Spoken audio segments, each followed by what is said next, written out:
Bonjour, chers touristes. Nous sommes le groupe 11 et je m'appelle Jean Penus et nous serons vos guides touristiques pour aujourd'hui.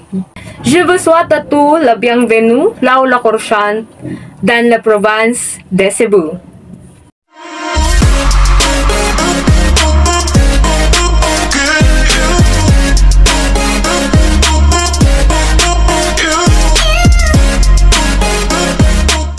Les Cebuanos sont remarquables pour la musique diversifiée et culturellement riche. Non seulement les Visayans semblent être doux et pour chanter, mais ils se tiennent également jouer pour jouer des instruments de musique indigène. Toutes les chansons peuvent pendra que chaque Cebuano semble traîner avec une chanson dans son cœur. Passons à 4 quando reperdu Cebu, où nous pouvons trouver les 3 de cet endroit. La première est la Croix de Magellan. Le 21 avril, l'explorateur portugais Ferdinand Magellan a planté comme nom de sa partie pour marquer son arrivée. La croix est située à côté de la basilique mineure de Santo Niño de Cebu, la plus ancienne église catholique romaine du pays. Vient ensuite le fort San Pedro, qui est le plus ancien, le plus petit fort du pays. Il a été créé en tant que bâtiment de défense militaire sous la supervision de Miguel López de Legazpi, le premier gouverneur général des Philippines.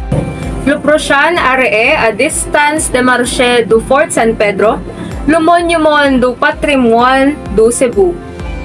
La peinture Cebu, les événements historiques les plus importants de Cebu.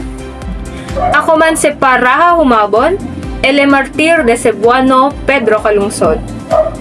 Première taxi jusqu'à la ville de Lapu-Lapu et jusqu'à Notre-Dame, le sanctuaire de Mactan. Il est construit pour commémorer la première bataille des Philippines. Le monument de Cebu a daté Lapu-Lapu pour avoir défendu Cebu contre les Espagnols commandés par Ferdinand Magellan pendant la guerre de Mactan. Suban de Magellan's Cross.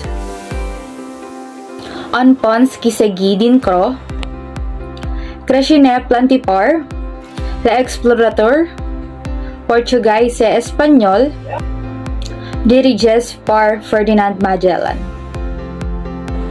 Suban de Lapu-Lapu Shrine. The statue est bronze devant Suchidan Le Parc de Sanctuaire et Mactan a Punta Engaño. Passons à la tradition de Cebuano. La ville de Cebu-Nest, pasulmen konupuson de history, mais asipu, se propre coutume et tradition. Cebuano observen de nombreuses costumes et traditions d'un certain sont liées à la naissance, au baptême, à la cour, au mariage, à la mort et à l'enterrement.